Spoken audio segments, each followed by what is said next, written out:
Hello and welcome to the Wad Fam Chalk Pod. I'm Dylan Weaver. And I'm Andrew Sabo. And we are here to talk about episode 311, The Perfect Witness, part 3. That was great. It's the last part. Of 3? 3 out of 3. 3/3. The song by the Japanese House, 3 out of 3. I would say that song's a 5 out of 5 in my opinion. Woof! We do stand the Japanese House on this podcast. Yes, very much. I miss live music, but that's not a part of what we're talking about here. No, oh boy, live music. Could we get a moment of silence for live music? Anywho. Anyone who listens on Overcast didn't get to hear that. That's just me, I'm pretty sure. No, it's not a significant percentage, but we do have a percentage of Overcast listeners. Oh, well, if you do listen on Overcast... If you don't up. listen on Overcast, do? Yeah, if you have Apple, I highly recommend it. So I do know that over 50% of our listeners listen on iPhones. Or iPads. So like iDevices, Overcast. they have access. Yeah.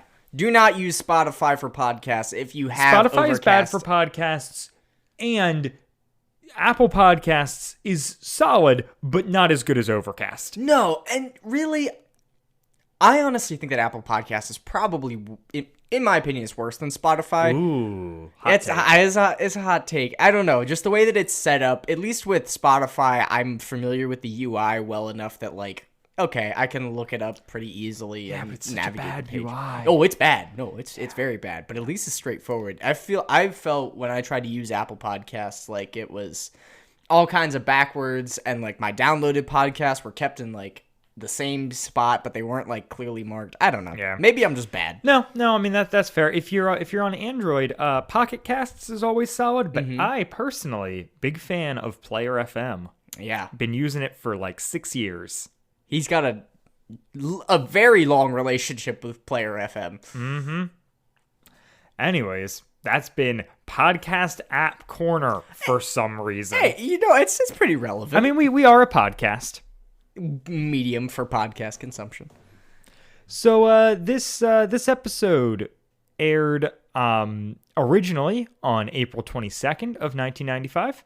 It was written and directed by Paul McCusker, and it was the final episode on album 23, Twists and Turns. Not Twist and Shout, Twists and Turns. Twist and Shout. What a very aggressive Beatles song. There's just a lot of, shouting. Mm-hmm. It's also referenced in 60s something. That's right. Huh. We've made too many episodes of this show, I think. That's probably fair. And, unfortunately, we're making more, folks. Or very fortunate. I don't know. Cast-wise for this episode, we've got the same people we've been working with, except for 2 new people. We've got Irv Immerman playing Dr. Marcus. Irv Immerman has, had some minor IMDb credits as just like additional voices and stuff. And also recurred as the radio announcer on Rugrats. Did you ever watch Rugrats? I did not watch Rugrats. Yeah, me neither. That was But if you did, before tweet my at us. time, right? Yeah, I wasn't allowed to watch Nickelodeon growing up. Ah. Well, I didn't have cable growing up. see, yeah, I shouldn't. Wow. Rugrats started... He's got episodes in 97, 2001, and 2004. So I guess that show ran for 7 years at least. It was successful. It was a staple for people that weren't me. But I do remember there were several movies. No live action to my understanding, but that's to come. We'll get a live action Rugrats remake. That's really uncomfortable. Yeah. No, I don't want to see that fan art, folks. Nope. Keep that to yourself. Sorry. Yeah. Not sorry. We also get Steve Burns. We as do have Officer Steve Burns. Stu. Not to be confused with Officer Stu Burke. Yes. Which is so confusing. It was so confusing hearing it because, and then he said, because he calls him Stu later, and I was like, wait, did they switch the same actor? Is it the same officer? I didn't realize that they were like separate entities until the end of the episode. Correct, yes. And he sounds just like Mitch. Yeah. Steve Burns. This is pre-Mitch. Yeah. So he's not in Rodney mode. He is in pure Mitch. Yeah. It is delightful, actually. Kind of on brand. I really liked it. It brought me warm feelings. He's like pure Mitch with just like a sprinkling of Borland. Yeah. Yeah. Well, he definitely has the like kind of I want to say like fratty agent vibe that maybe Mitch airs on a more cutesy, down to earth side. You know, he is from Maine, after all, the most cutesy and down to earth state that exists. Right. Take that, Virginia. But Yep. So yeah, that is just delightful to see. And confusing a little bit. But yes. But his Officer Stu, and I can't imagine this is possibly canon, but is on the wiki, his last name being Stu, S-T-U. Is that real? Does anybody go by Stuart and Stu spelling it S-T-U? Oh, no, but I think Stu is his last name because they keep calling him because they call the other guy Officer Burke. Yeah. Even though his first name is Stu. Mm-hmm. So I have to assume Officer Stu is last name Stu. His first name is probably Burke. This Burke seems to be made of stew. We've got Stu Burke and Burke Stu. Speaking of spin-offs, I want that with Ethan over top of them, and we get like an 80s crime show. Yeah, and we can maybe throw in Officer Burt Ward. No, not Burt Ward. Ward Bond. Oh yeah, Ward Bond. The one that has no actual words, like names in his name. I just edited that episode the other day, so it has been fresh on my mind. I'm sorry. Burt Ward.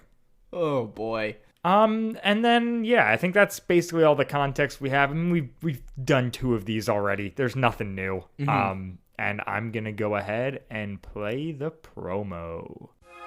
The mysterious robbery at Holstein's bookstore comes to a shocking conclusion, all on the next adventure in Odyssey. Up to now, all the evidence and clues have pointed nowhere, until Eugene uncovers a connection and a suspect that no one would have ever imagined possible. Stay tuned for the surprising results, next time on Adventures in Odyssey.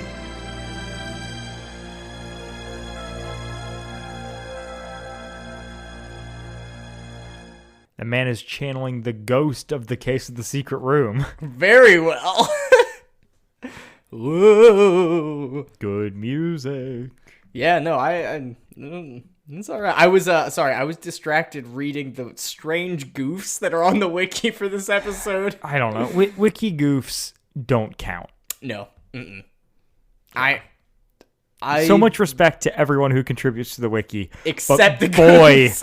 boy, are the goofs rough. Yeah.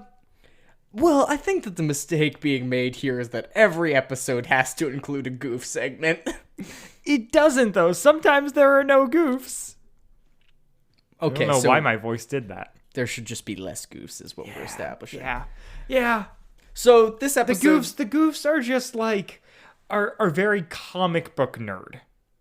You know, the comic book nerd stereotype of the, actually, in, episode 32, they established that, Hal's Diner was on the right, but in this episode, they say it's on the left. Now, it could be that they're coming from the opposite direction this time, but we know that Wits End is north. I'm like, I can't. I get it. I can't deal. You've retained There's so much information. 900 episodes. There can't be perfect continuity.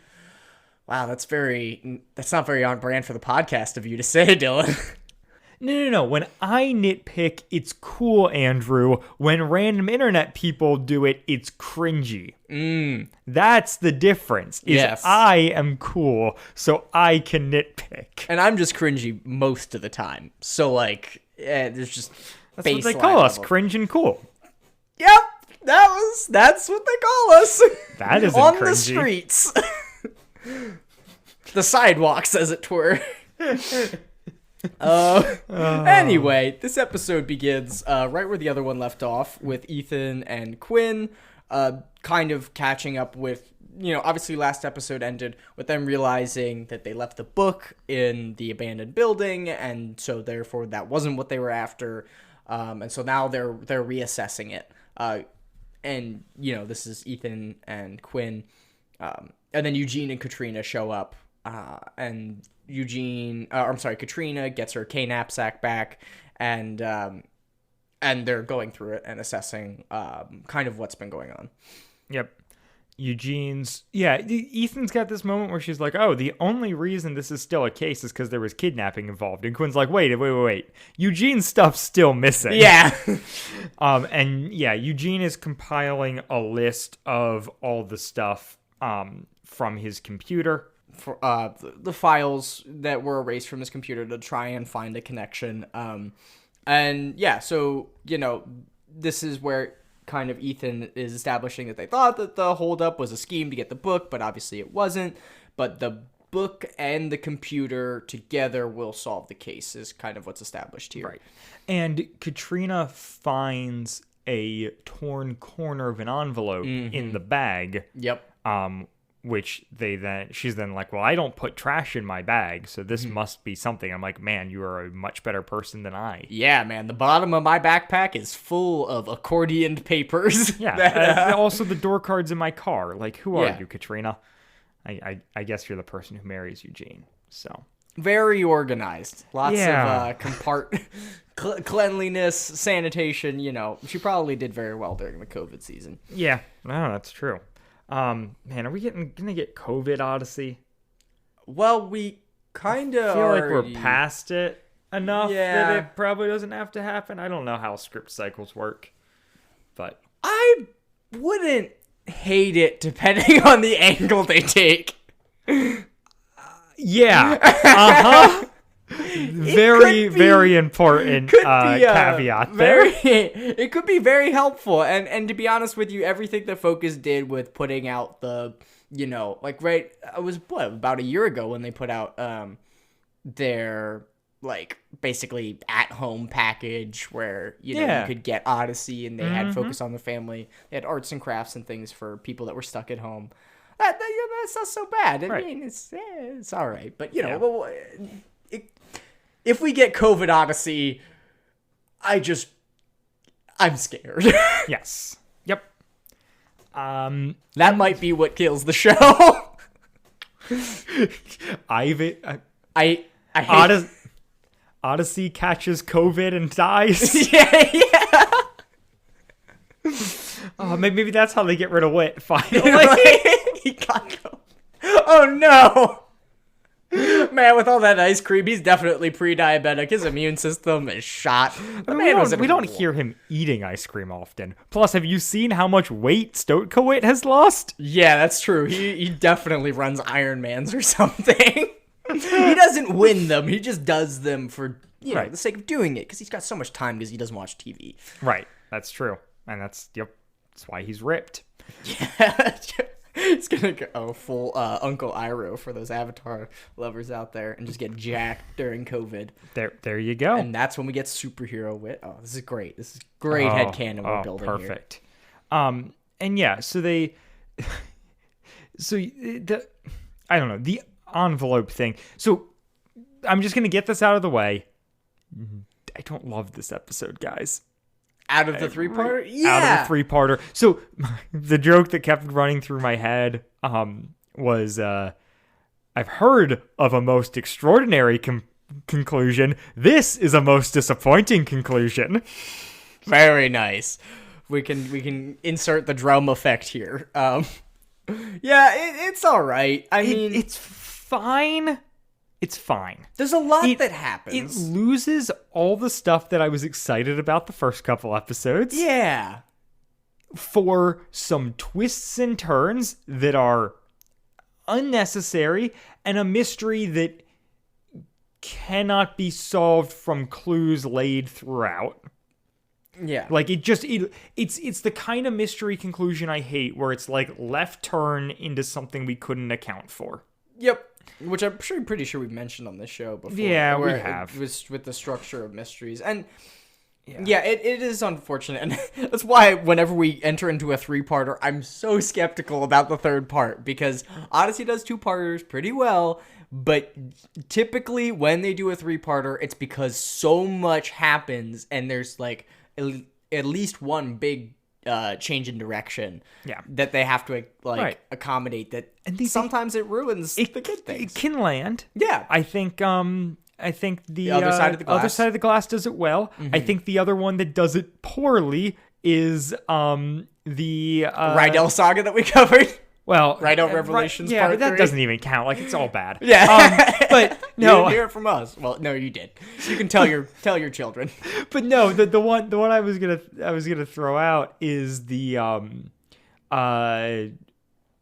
Connie and Mitch Here Today Gone Tomorrow 3-parter also has this problem. Yeah. Where it just like, it's fine, but it really falls apart under scrutiny. Yeah, well, and this one, especially the reason that they give at the end, we'll get into it. It's okay.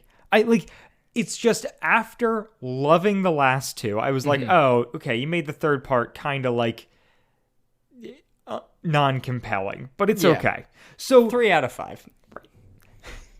So yeah, there's this whole weird thing where Katrina's like, oh yeah, there's a torn corner of an envelope. And it's like, yeah, but we already knew about the envelope. Like, that was a thing that was established in Jenny's testimony that then, like, it should be enough to go on from that. Like, they should have, when the police were going through Katrina's stuff, they should have at that point gone like, oh, interesting, there's no envelope, and then asked Katrina, like, hey, we heard an envelope, I wonder if that is if that triggers anything for you. Yeah. And then Katrina could go, no, and then maybe come back to it. But it's this weird thing that they did last episode, and they're doing again here, but I think it's even worse here, where it's like, we already have something established through Jenny's testimony that they then discover as a new clue that doesn't add anything. No, not really. But is just there. Other than going to prove what was already proven. And it's like, if they find the knapsack, and the book is there, the money is there, they know about the envelope, immediately you're going to ask Katrina, hey, like, the stuff that was added to your backpack is still there, was anything taken from it, and did you by chance have an envelope? Like, if it hadn't occurred to them before, it has to now. And so it's just this like clunky thing where she's like, well, there's a torn piece of an envelope, and it's like, okay, great, but like we already knew that there was an envelope. We already heard. We already established that the book wasn't in an envelope. Yep. And like, that was like the big thing that wasn't adding up before. So the envelope's already on everyone's mind. It just, I don't know. And the annoying. thing is that it was clearly heard in the original scene, and then it was established after recounting, and then it was established after recounting a third time. Right. And now it is the 4th time where we're talking about the stupid envelope, and I get it. Like, and it's coming up like it's a new thing. Yeah. This time, and that bugs me. And like, Ethan has a throwaway line where she's like, "Oh yeah, Jenny said something about an envelope," but it's like, you need to pay more attention to that. It is the only lead you have. Yeah. Like, why are we just kind of like, yeah, whatevering this? Yeah. Well, and the show they opened the envelope and were excited. Yeah. That was the thing. That was the whole point. That was what they stole. Was whatever was in the yeah. envelope. You established that it wasn't the book. We need to care more about the envelope. It's really annoying. And it'll only get more annoying this episode. So we then get a call from Detective Mitch, who says, Detective Stu, or Officer Stu. I guess he's not a detective. He's just an officer. Yeah. Anyways. Officer Mitchell Stu. Right. Mitch Stu. And he just explains that they found a handprint on the bedroom door at the hideout, and there's like a thumb. They got not just a fingerprint, but the whole hand. Yeah. And Ethan's immediately like, oh, great, that is like That is a thing that we, needed. Yeah, evidence. Great. This is great good. evidence, but also like that lines up with Jenny saying like, oh, there was some guy who leaned over and was changing. Yeah. Yeah, and it so leans up against the door frame to change or whatever. Yeah. And so we then leave the scene, and it's Eugene talking to Katrina. And he's like, oh, I just had this thought that like I gave you that report to read. And I'm immediately like, right, and you gave it to her in an envelope, and then like slowly they get through that. Yeah. But it's like he thought that the report was unimportant. It must be important.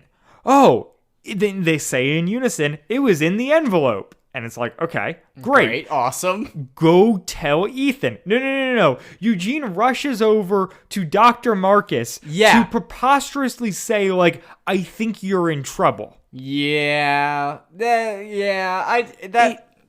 It's rough because Dr. Marcus is like, no, Eugene, you're being crazy. Why would I be in trouble because of all... Like, why would I be in danger? And I fully agree with Dr. Marcus. Yeah, oh, no, exactly. Even though he's the one masterminding this, he Right. is not in danger by knowing, like, he commissioned Eugene to write the report. Why would anybody go after the person who commissioned him to make a report if they already have the report? Yeah, it's just... Right, it's this whole messy thing because we got to meet Dr. Marcus because he's going to be the villain. And he is, for what it's worth... this is a fun scene. I think Irv Immerman does a really good job in his performance. Dr. Marcus is like, especially listening to this the second time in prep, you get to hear all of the like, he is worried about like when Eugene's like, well, you're in danger because you're the only connection because of the book and the report. And he's like, is that what the police think? Right. Is that what the police think? That doesn't really make any sense. That's quite like a tenuous connection. Like he's really like setting it up well. And he also does like, he's, he calls Eugene's report like a masterpiece. And then like, incredibly insincerely apologizes for its disappearance. Yeah, that one was tough where he's like, oh, look, I'm so sorry. And it's not even that. Like, I don't know. I think it's well played. I think Dr. Marcus is an idiot, but I think Irv Immerman is performing that scene well. Yeah. Well, he's just trying to dismiss him. And just kind of... Because if he recognizes that Eugene has a lot of information and is close to it. If he starts pulling at these threads. Yeah. And Dr. Marcus is like, Eugene, I don't have my copy. I tossed it. I didn't think it would be. I figured you'd have your own. He kind of asks Eugene. Well, when Eugene's like, I don't know, when the draft has been stolen and Marcus is just kind of like, well, what does it matter? Just print out another one. Yeah. Which is another, like, I got to throw them off. Like, make sure, like, I'm not implicated in this. Yeah, so, like, I'm playing extra naive because, like, he shouldn't. He's not doing the stupid villain thing of being like, oh, yeah, and I guess you don't have any other copies because your computer was stolen. Wait, how did you know? Like, so I can appreciate that in the writing. Yeah. No, and then, Eugene just, like, re-emphasizes this danger aspect. And he's like, you're over dramatic. Yeah, and then we cut to, Quinn and, I have him in my notes as Mitch, but it's Stu. Yeah. Mitchell Stu, obviously. And it's him calling Quinn, identifying that the fingerprints were, they crossed them against anybody that was in the system. Right. That had committed a previous felony. Pretty cool. And then classic police maneuver, Martin Franklin Johns. We get full names. We get address in Connellsville, and he owns a pickup truck, so he fits the bill. Yes. And we get them storming in. Before that, though, we have an incredible Quinn line of, I love you, Stu. Yeah. Buy yourself some dinner on the department. Yeah. And I'm like, oh, is that why police budgets are bloated? Yeah. But... Hey, man, I used to work at a donut shop next to a police station, and I don't know, man. My taxes could be going towards donuts. I would have no way of knowing. Oh, I thought you were going to be like, and we saw them use the company card. No. I don't know what their company card looks like, but I've seen a lot of policemen's credit cards, so... Make of that whatever you will, Yeah. Squad. Then they... Right. Here's the thing. They kick down Martin's apartment door, and that's just, like... They have a search warrant, I guess, Right, and they but, just like, explode. knock? They didn't knock. Like, it sounded like doors they took are out a wall. expensive. This is bad timing because I just watched Last Week Tonight about police raids and everything. Did you watch that one? I did not. Oh, it's pretty good. I highly recommend. Well, but there's what is it? It might be a psych plot. I forget what it is. There's something about like a police officer like repeatedly kicking down doors and them getting like a high bill because of it. Of it just being this whole thing it might be of in a movie or something. Yes. I don't know, but I think I've definitely seen that before. That bit. And it makes sense because they, destruction of property. Right. And so it's like, why? You didn't need to. Like, Martin is fully caught off guard. He's like, wait, what? Who? What? How did you just crash into my house? And then... You took out my entire wall? Right. And then he immediately does the whole, like, he starts to talk and drops the, establishing himself as Goon 1. Mm-hmm. Very important. Yeah, and then... Okay, so he's Goon 1. He's Goon 1. We do get Goon 2 later. We do get Goon 2, because actually the next scene is a one-sided telephone call with Marcus talking to Goon 2. Yes, our favorite one-sided telephone call where does he threaten Marcus? Or does he say, don't threaten me? Yes, I believe Marcus does say, don't threaten me. You know what? You know the line that you always say when you're being threatened? Yeah. Well, I mean, Dylan... Next time you threaten me, I will be sure to address it in exactly that manner. Yeah. Yeah, and that's basically that whole scene, but it's just like setting up for us, the audience, that, oh yeah, Marcus is the bad guy, in case you didn't pick up on that already. Yeah, from the previous, 3 scenes of it being beat upside your head. No, right, but a character who has not appeared until this episode. Yes, Let me be clear. He was a little suspicious on the phone whenever he was on the phone. And now that I know that he's the bad guy, it's very unfortunate that they just really shoehorned it in there for some sense of continuity, but... Yeah. And so, right. So then we jump back to the police station. Until you hear me, he tells him to obviously not do anything. Don't do anything rash. Yeah. The whole classic bit. Yeah, and then we get Detective Ethan and then Mr. Roberts and Jenny all together. Mm-hmm. They've come down to the station to ID Martin. Mm-hmm. There's this whole setup where they're in a room with the one-sided glass. I was also just like, it is really dumb that Eugene has not told the cops about his findings. Yeah, at this point, I'm so mad that he has gone to talk to Marcus, left Marcus, gone back to his dorm. It's because he's been watching just to, too much. Hang out. And the police are none the wiser. That's pertinent information. But yeah, so Jenny identifies him. She recognizes his voice, and she's like, but there's just one thing missing. And then he drops a, and she's like, oh, yep, there it is. Which, funny. Yeah. And fun because you did point it out in the it's previous episode. So he hits it so hard. To be honest, I didn't notice it. But I am also somebody that does verbal tics. Yes. As a, second language. I mean, having listened to this, I am so verbal tic prone to, I know my own tics and I cannot stop them. It's unfortunate. It really, it really is. Yeah. I realized I'm going to hit my head into this microphone now. I slid one in there and you didn't even know, Well, now I do. Knapsack. Knapsack. Was that fun last episode for you listeners? I thought it was fun. So we make this show for us, right? Right. And so then after Jenny IDs him, Ethan is like, Jenny, they kept saying you were the perfect hostage, but actually you were the perfect witness. And then the credits roll. Yep. And the episode ends. and we never get a conclusion. And that's why I hate it. No. Honestly, it might be better if it ended that way. I do not hate this episode. It's a 3 out of 5. That's not hatred. I'm just a little frustrated because of how much I like the last two. And it's all about tenure. Extremely really? critical about... Yeah. Really?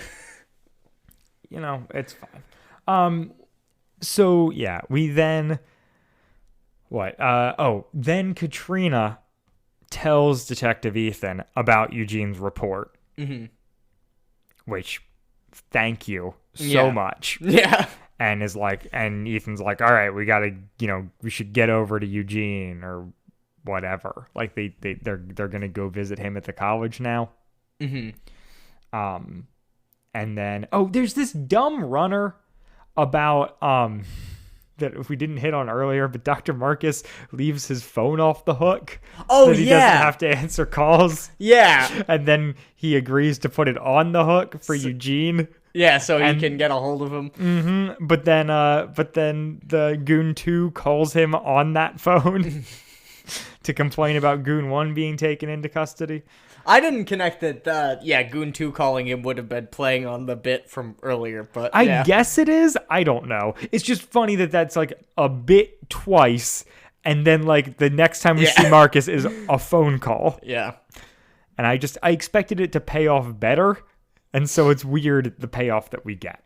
But I definitely agree. So it's in his office, which apparently has a separate room built onto it. I don't know if this is a bathroom, closet. Dude, it's gonna be a closet.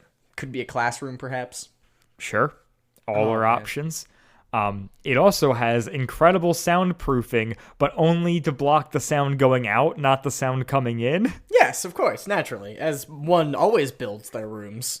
because Eugene's voice comes in at the same volume as the people arguing in the room, and I'm like, how does Eugene not hear all this? And then he does kind of, but not enough. I thought I heard you talking to somebody. Oh yeah, I was on the phone. Great cover up. Looks over and it's off the hook. Yeah. I was talking to myself. I did spend some time learning about schizophrenia today, so could be that. Hey, you never know. And so there's this big, I'm doing the right thing again.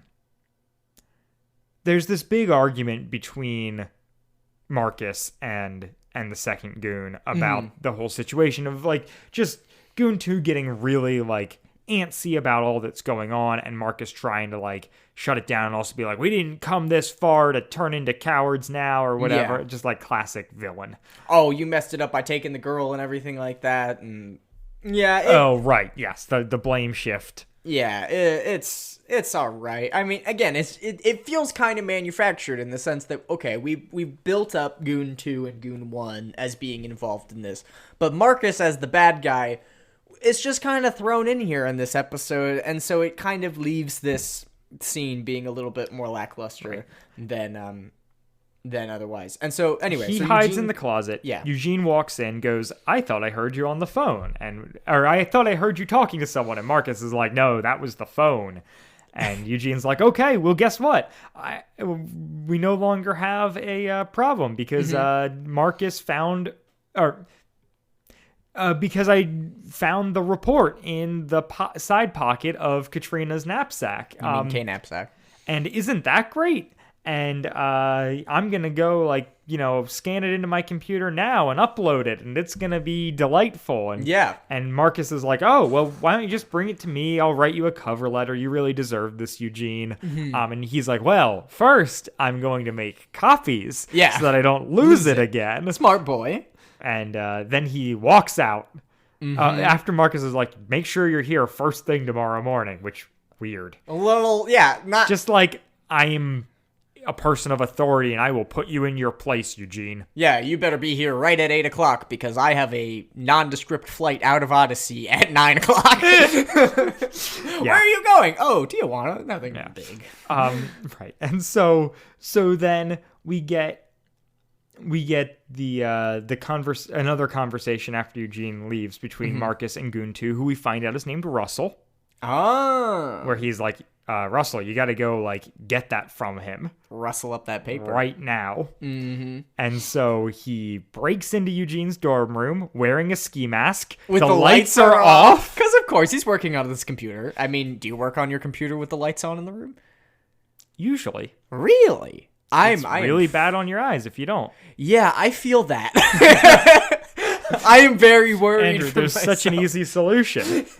But I don't know. For me, for some reason, it makes it easier for me to get distracted if the lights are on. I turn the lights off when I am watching a movie, but if I am working, I always keep my lights on. That is probably good for your eyes. Yeah. I definitely need to see an eye doctor. Yeah, it makes like the backlighting on my keyboard really lackluster. Do you have backlighting? I do have backlighting. I have zero backlighting. What I do have it was so exciting when I got it, and then I was like, wait, I will never have a use for this, so it is turned off to save battery life. Yeah, I have a lamp behind my computer that I use most of the time, but even then, it's like tilted down and mostly ambient, so right. Yeah, I also like imagine like that immersion is good if you like play games and stuff. I just don't. For me, it's more writing. Like if I have to like write a paper for school, I have to like black out curtains, lock everything down. That sounds horrible. I don't know. It's just the only way I can focus. Maybe it's because I was homeschooled. I don't know. You do you. Chalk Squad, if you have to put yourself in a cave to work on school, let me know. I feel alone. You go. Very alone. I'm sorry, Andrew. I want to be supportive. I just don't get it. Well, it's because you've got nice eyes. Yeah, so then there's this exchange where he's like, Russell's like, I don't want trouble and I don't want to have to hurt you. And Eugene's like, is that what you said to Jenny Roberts when you kidnapped her from Holstein's bookstore? And he's like, who? Exactly. That is exactly what I said. Right. And then out of the shadows, Detective Pat Ethan goes, I think you know her better as Abraham Lincoln. Bum, bum, bum. And she says, I mean, it's great. The old, you were baited and trapped. Yes, sir. And so that basically he's caught, and this is the kind of climax. The jig is up. Dr. Marcus has been taken in, and right. if I he's like, you don't have me on anything. I just like a random break-in now. And she's like, well, if I know Detective Marcus, Marcus. Well, if I know Dr. Marcus, he'll be blabbering like a fool or whatever she says. Oh, he will have made a full confession by now. Yeah. If he's as cowardly as I expect. Yeah. To which at this point, my note is, do we ever get an explanation as to why they want the report? And I kind of wish we didn't. Yeah. So, we then go and I was, the whole time when we were establishing the thing, and it's Eugene like researching teaching trends or something in the area, and I was like, this is somehow going to look bad for Marcus, and no, he wants tenure. And Ethan gets to explain that because Jenny has a really fun line of just being like, can you explain what tenure is for the younger members of the audience? Yeah. Which is like her just being like cute and precocious, but also like wink wink, there are kids listening and they don't know what tenure is. And to be honest, you know why I know what tenure is? Do you have it? No, listening to this episode as a kid. That is the reason I know what tenure is. And also, tenure is... Reading Calvin and Hobbes is the reason I know what a lobotomy is. There you go. Also, tenure weirdly comes up in, like, various, like, detective crime novel TV shows things. It's a common theme. I think it's probably just the writers of said things being upset that they themselves don't have tenure. So the whole deal is Marcus is eligible for he's on a track for tenure, but he's never written a paper for a major journal, and Eugene wrote a great one, and so he hired goons to break in to Eugene's room to delete all the copies, then go to Holstein's books, steal the copies along with another book and that he had ordered and some money, and then he will have the copy, he will turn it in, and Eugene won't be able to, there will be get him in trouble because he's an established professor and Eugene's some dumb kid. Because when you look at Eugene, you think, dumb child. Right. And it's not like... And not how does he see behind those glasses and bangs. And it's not like we've set up stuff previously with, Eugene's, like, scruples being tested and Whit being on the board of directors for the college. Yeah. I guess Whit's in the Middle East right now, so maybe that's not a factor. But it's still, like, I don't think you could get away with this. Also, you hired goons so that you could steal a paper? Like, write a paper. Yeah. I'm in college right now, and I haven't written anything that's worth being published. That's for sure. However, if I were to, it would probably... Been a professor for how long? Yeah, it would probably be... He's a doctor. He has his doctorate. Also, could he just have, talked Eugene into letting him be a co-writer on the paper, and then this would all be solved, right? You have to be sole author to get tenure? Maybe. I don't know but even a lot then, about he grad could have school. just built off of Eugene's idea and just been like, this is great. I'm going to do the exact same thing in 1 year, and it will be fine because that's how data works. You have to update it. Yeah. It's so gross and messy, and obviously there's it expands and it escalates in ways that he wouldn't expect with the kidnapping and whatnot. But boy, oh boy, is this not a satisfying conclusion. No, it's the equivalent of I don't know. My mom's gluten-free, and I've accidentally eaten gluten-free food when I thought it wasn't gluten-free food. Right, of course. And you get that feeling of sand in your mouth. It's like that. Yeah. You're like, this could be so great. Bites down. This is very fine sand with chocolate chips in my mouth. Right. I don't want this anymore. There's this other thing where I love detective recaps. That's one of the great joys of reading a detective novel or watching an episode of Psych or listening to good detective episodes of Odyssey.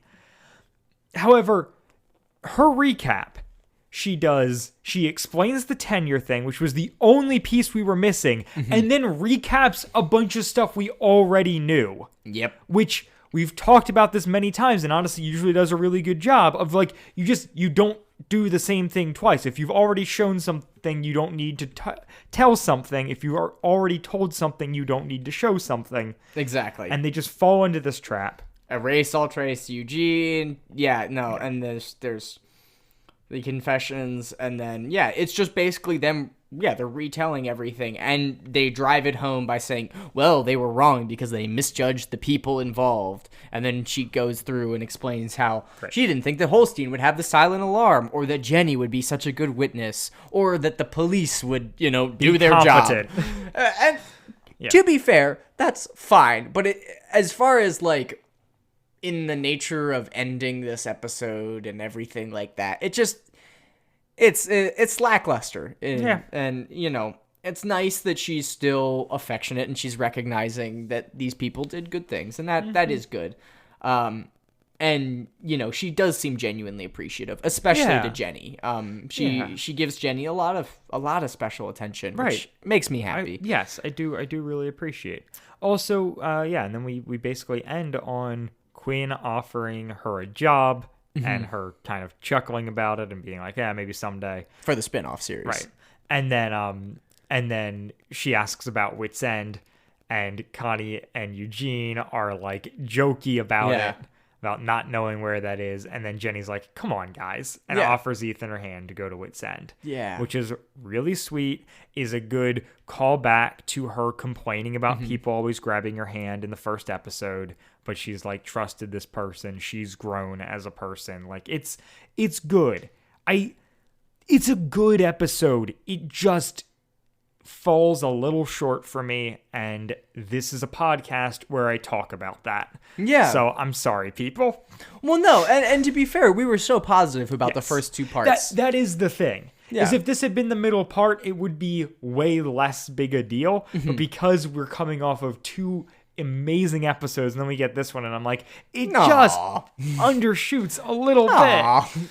Yeah. Those soggy Cheerios equivalent. Yeah. But that is and that's where the episode goes out. Yeah. I don't know. I mean, like we said, I genuinely enjoyed this whole 3-parter. The ending is a little disappointing, but I really liked Ethan as a character, and I loved Jenny as a character, getting to know her, that unique perspective that she has being blind and kind of navigating that. I wish we had gotten more Jenny this episode. Yeah, that is the other thing, is the previous 2 episodes is Jenny's initial kidnapping and then her working through the clues. And this one, everything just kind of happens around her. Even the clues that she was able to give before aren't really relevant. They, like, Katrina ID, like, they've got the dude's fingerprints. Katrina IDs his face. Yeah. But they do call Jenny in to ID his voice, just, to give Jenny something to do this episode. And, yeah, I mean, cross all the T's, dot all the I's. Like, it makes sense. We get the perfect witness line. Like, Yep. Yeah, it's pretty standard. Yeah. Do you have anything else you'd like to add about this episode, Dylan? Not really. I have a tangentially related plug here of just like something else. We're talking about these episodes and like how well they like depict and then like build on her blindness, and how cool that is. And it just made me think of a movie I watched fairly recently that came out this past year called Sound of Metal. Oh, okay. That actually I watched with a friend of the pod, Nathan Haverstick. Hey. And when we're recording this, just this morning, it was announced as an Oscar nominee for Best Picture. So I'll have to give it a watch. But it is it's a movie about a guy who's a drummer for a band losing his hearing. Oh, okay. And it is extremely good in grappling with all that, and it's just cool, and I like it. And that movie made me think of the incredible miniseries Undone, which might be getting a second season, so technically not a miniseries, which also has a main character who is deaf. And yeah, I don't know. I realize that is not the same as being blind, but it made me think of it in just like, especially because like Sound of Metal is so much about getting you as the audience to experience what the person is going through. And so I think that was a nice tie into this. I thought of it immediately during the first episode, but we've been plugging so many movies, I wanted to save it for the end. Yeah. No, definitely. Well, I want to watch it now. That sounds like something I would really enjoy. Yeah, it's a good one. We have some news. Why would we have news, Andrew? I don't understand. Right. We're done. We're done with the 3-parter, and we don't know what's coming next because this wasn't part of a big arc. Yeah. Well, next week we will be talking about Let's Call the Whole Thing Off, which is the next Rydell episode. We've got a fun guest for that. It's a good time. It was recorded like when you're listening to this over 2 months ago, I think. Yeah. So we have no idea in that episode that we're even going to cover The Perfect Witness. So you'll get to enjoy all that nonsense next week. And then the week after that, we'll be coming back on a new saga. Did you hear that, guys? I said saga. That's a hint. This may be oft requested. It might be the only thing people want us to cover anymore. I don't know. Andrew, what are we covering? We're covering Green Ring! Woo! Yay! Us! We're doing it, finally! Yeah. And we are not just covering the Green Ring album, but we will be covering the episodes dealing with the aftermath of that album. Naturally. Up to and including The Long End. So look forward to that coming across your feeds for the next few months. Yeah. It's going to be a fun time.